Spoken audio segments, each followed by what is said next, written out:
حسین ابن علی نے صحرائے کربلا میں مصلی بچھا دیا. مولا کیا زہیر سے محبت نہیں ہے؟ کیا اصحاب سے عشق نہیں ہے؟ نماز جا کے خیمے میں پڑھتے لیکن میدان جنگ میں نماز پڑھ رہے ہیں. یعنی حسین اگلے انسان کو پیغام دینا چاہتے تھے تجھے معاشرہ بنانا ہے. فردی نیک شیعہ کسی کام کا نہیں ہے کہ تو گھر میں نمازیں پڑھے، تو خمس بھی دے، تو زکوٰۃ بھی دے، لیکن گھر میں بڑا نیک ہوں، میرے بچے بڑے نیک ہیں. یہ شیعہ کسی کام کا نہیں. ایسے شیعہ کوفے میں تھے، ایسے رسول کے چاہنے والے مدینے میں تھے. تو اگر حسینی معاشرہ بناتا ہے تو شیعہ ہے. اور حسینی معاشرہ لوگوں سے بنتا ہے، جمع کثیر سے بنتا ہے. ایک تہذیب، ایک معاشرہ، ایک سویلائزیشن ایک آدمی سے نہیں بنتی. انقلاب کیسے آیا ایران میں؟ سوچیں بنی، بنیادیں رکھی گئیں، ان کی آزاداری نہضت میں بدلی. وہ آزاداری کو ایموشنل نگاہ سے نکال کر کہاں پہ لے گئے کہ شاہ جب ہیلی کاپٹر پہ سوار تھا اور اتنے ہجوم کو دیکھا کہ ان سے میں مقابلہ نہیں کر سکتا. یہ تو حسین حسین کر کے نکلے ہیں، یعنی موت سے ڈرتے ہی نہیں ہیں، یہ حسین کا نام لے کر نکلے ہیں. فرمایا تو تب ایک سویلائزیشن، ایک حسینی کلچر کو پیدا کر سکتا ہے جب مصری لا یبایع مصر یزید کو سمجھے. یعنی اپنے وقت کے یزید کو پہچان اور اپنے وقت کے حسین کا ہاتھ تھام. جب تک تو یہ نہیں سمجھے گا دشمن کو کوئی پرواہ نہیں. آپ شیعہ تتر بتر ہو جائیں، آپ کی ہزاروں تنظیمیں بن جائیں، لاکھوں تنظیمیں پاکستان میں شیعوں کی، اس سے ان کو کچھ بھی نہیں بگڑتا. وہ یونٹی سے ڈرتے ہیں، وہ ایک عقیدے، ایک فکر سے ڈرتے ہیں، ایک رہبر کے نیچے پرچم میں رہنے والے شیعہ سے ڈرتے ہیں. کیونکہ جب یہ ایک پرچم کے نیچے آئے گا تو یہ ایک کربلا کو بپا کر سکتا ہے. جب یہ ایک پرچم کے نیچے آئے گا یہ یزید وقت کو مارنے کی صلاحیت پیدا کر سکتا ہے. اب وہ پرچم چاہے یمن میں اٹھے، کیا ثابت کیا یمن کے شیعوں نے؟ یہ وہ نظریہ حسین ابن علی تھا. میں بار بار اس عبارت کو پڑھتا ہوں اور مجھے لطف ملتا ہے کہ کیا سوچ ہے یمن کے شیعوں کی کہ سعودی عرب کو مخاطب کر کے حسین الحوثی کہتے ہیں کہ فرمایا تمہارے پاس ٹینک ہے، تمہارے پاس بم ہے، تمہارے پاس امریکہ ہے، تمہارے پاس پیسہ ہے، تمہارے پاس پیٹرول ہے، تمہارے پاس 33 ملکوں کی فوجیں ہیں، تمہارے پاس کرائے کے فوجی ہیں، لیکن اس کے باوجود بھی ہم جیت رہے ہیں، تو ہار رہا ہے. ایک بات سے تو پتا چل گیا تیرے پاس سب کچھ ہے پر تیرے پاس خدا نہیں ہے. یہ فکر کہاں سے مل رہی ہے؟ یہ فکر حسین ابن علی سے مل رہی ہے. یعنی 72 ہیں حسین کے پاس، سامنے کم سے کم 30,000، زیادہ سے زیادہ 1,00,000 روایات میں 30,000 بھی مان لیں، اچھا 10,000 بھی مان لو. 72 میں 10,000 بہت زیادہ ہیں، لیکن جذبہ حسین دیکھو، ہمت حسین دیکھو، وقار حسین ابن علی دیکھو. یہ وہ سوچ ہے. یعنی تجھے اجتماع کو نیک بنانا ہے. شیعہ سوسائٹی میں مومن رہے لیکن اسی سوسائٹی کی مسجد میں نماز کے وقت مسجد خالی ہو، سوسائٹی حسینی نہیں بنی. کیونکہ ان کا عمل اجتماعی نہیں ہے، انفرادی ہے. انفرادی عمل کسی کام کا نہیں ہے. یعنی گھر میں بیٹھ کے نمازیں پڑھتے رہو، مولا بھی مدینے بیٹھ کے نمازیں پڑھ سکتے تھے، لیکن حسین ایک معاشرے کو تشکیل دینے آئے. حسین ابن علی ایک ایسی تہذیب کو بنانے کے لیے آئے جہاں پہ لوگ ملے جن کا عقیدہ، جن کا عمل، جن کی محبت، جن کا کردار، جن کا اخلاق سیم ہو، جن کی سوچ ایک ہو. جب سوچ ایک ہو جائے گی اب یہ جوان تیار ہے ظہور امام زمانہ کے لیے.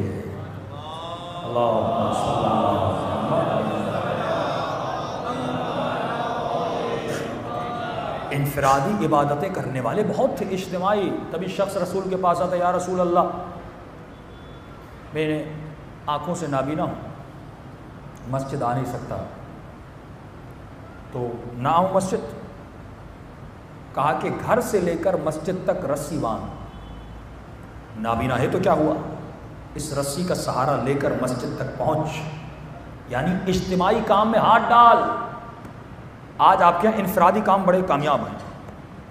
IRC مشورہ بہت مجمع، خراسان مشورہ بڑا مجمع، انجولی مشورہ بڑا مجمع.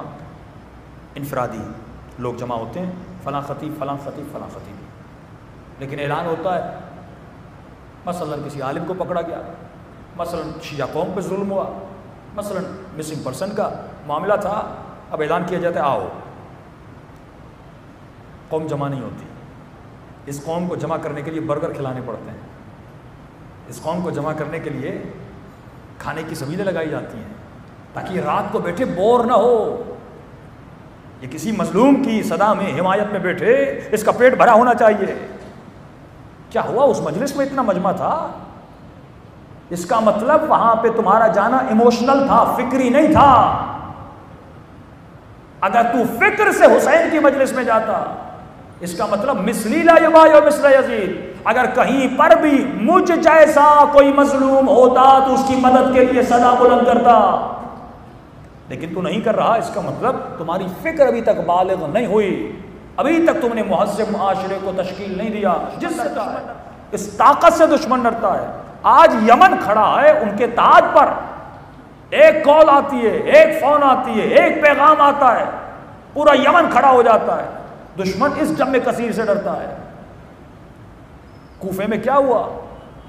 مسلم نماز پڑھ رہے تھے، کتنے لوگ، پوری مسجد بھری ہوئی تھی، ان کو توڑا، الگ الگ کیا، ایک ایک کیا کہ جب یہ الگ ہو جائیں گے پھر مسلم کو مارنا بڑا مشکل ہے۔ اور انسان الگ کب ہوتا ہے؟ جب اس کے وجود میں حب ذات آ جاتی ہے، جب وہ اپنے گھر کا سوچ کہتا ہے میرا گھر، میرے بچے، میری جاب کا کیا ہوگا، اگر میں گیا تو میری نوکری کا کیا ہوگا۔ اے بندے خدا ذرا کربلا میں آ، حسین کا بچہ، حسین کا گھر، حسین کی بہن، حسین کی بیوی، حسین کا بھائی، سب کو خطرے میں ڈالا کہ نہیں ڈالا حسین ابن علی نے؟ کس لیے؟ راہ پروردگار عالم کے لیے۔ عجیب تاریخ نے جملے لکھے، فرمایا لوگ ڈرتے کیوں تھے؟ آخری زمانے میں لوگوں کا دین اور ایمان ان کی تجارت بن جائے گی، جو میں نے کہا اللہ العیب، اس کی تفصیل میں کل جاؤں گا۔ دین و ایمان تجارت بن جائے گی، ان کا مال میرا گھر۔ فرمایا کوفے میں اعلان کیا گیا اگر تمہارے محلے سے ہمیں مسلم ملا تو صرف جس گھر سے ملا اس کو سزا نہیں ملے گی، پورے محلے کا پیسہ بند کیا جائے گا بیت المال سے، پورے محلے کی گندم بند کی جائے گی، پورے محلے کا پانی بند کر دیا جائے گا۔ اب پورا محلہ ڈر گیا، فرمایا اگر میرے گھر سے نہیں کسی اور کے گھر سے نکلا تو سزا تو مجھے ملے گی، مولانا کے گھر سے مسلم ملے گا سزا تو مجھے ملے گی، میرے گھر میں بھی نہیں تھا لیکن مجھے بتا دو تھا بھائی تمہارے محلے میں گھر تھا نا۔ تو انہوں نے جاسوسی کرنا شروع کر دی، سب سے پہلے خود بتاتے تھے مسلم فلاں کے گھر میں چھپا ہوا ہے، مسلم وہاں چھپا ہوا ہے، تاکہ ان کا گھر بچ جائے، تاکہ ان کا مال بچ جائے۔ حب ذات اور حب مال، یہ قربانی جو قرآن کی آیت کل پڑھوں گا کہ خدا کہتا ہے کیا تمہاری جان، تمہارا مال، تمہارے بچے، تمہارے بھائی، تمہارا قبیلہ، تمہاری زبان، تمہارا گھر، تمہاری تجارت مجھ سے زیادہ ہے؟ کیا ان سب کی محبت میری محبت سے زیادہ ہے؟ اگر زیادہ ہے تو خدا کہتا ہے تو فاسق ہے، تمہارے دل میں فسق و فجور ہے، تمہارا دل قسی ہو چکا، اگر تو اس محبت کو نکال کے میری راہ میں آ نہیں سکتا۔ لیکن ذرا کربلا کے آئینے میں دیکھیے قرآن کی آیتوں کو، قرآن کی تفسیر کو۔ مولا ابن سعد کے پاس جاتے ہیں کہ ابن سعد میرے خیمے میں آ، یہ جنت کا راستہ ہے، میرے راستے پہ چلے گا تو ملاقات رب کی ملاقات میں جائے گا، جبکہ تجھ کو پتہ بھی ہے کہ میں جنت کے جوانوں کا سردار ہوں۔ کہاں حسین پتہ ہے، تو پھر کیوں نہیں آتا؟ ابن سعد حسین سے محبت کرتا تھا، ابن سعد حسین ابن علی کی معرفت رکھتا تھا، بچپن سے حسین کو جانتا تھا۔ امام نے کہا کیوں نہیں آتا؟ کہ مولا بیتی، میرا گھر۔ امام نے کہا کہ گھر کی وجہ سے؟ کہا مولا میرا گھر کوفے میں۔ تو امام نے کہا جو مدینے میں میرا گھر ہے حسین نے تجھے دیا۔ اب جواب نہ رہا کہ مولا میرا مال، پیسے کو کیا ہوگا؟ امام نے کہا میرے اتنے اموال ہیں میں تجھے بخش دیتا ہوں، مال بھی دیتا ہوں۔ کہتے ہیں مولا میرا باغ ہے کوفے میں، آپ کے لشکر میں آؤں گا باغ چھن جائے گا۔ یہ سوچ تو دیکھیے، یعنی بغا کی سوچ میں ہے، حسین کے لشکر میں بھی جاؤں گا تو زندہ رہوں گا، پھر وہ یزید باغ لے لے گا تو باغ کہاں جائے گا؟ شہادت کی سوچ نہیں ہے، موت کی سوچ نہیں ہے، مرنے کا سوچ ہی نہیں رہا تو مولا میرا باغ۔ امام نے کہا کہ مدینے میں میرا ایک باغ ہے، وہ باغ میں تیرے نام کرتا ہوں، باغ بھی تو لے۔ آخر میں کہتے ہیں مولا میرے بچے، میری بیوی۔ دیکھ رہا ہے کہ حسین اپنے بچوں کو لایا ہے، دیکھ رہا ہے کہ حسین اپنی سکینہ کو بھی لایا ہے، لیکن پھر بھی کہتے ہیں مولا میرے بچے۔ امام فرماتے مجھے نواسے رسول مانتا ہے؟ کہا مانتا ہوں۔ فرمایا میں ضمانت کرتا ہوں تیرے بچوں کو کچھ نہیں ہوگا، میں ضمانت کرتا ہوں تیرے بچوں کو کچھ نہیں ہوگا۔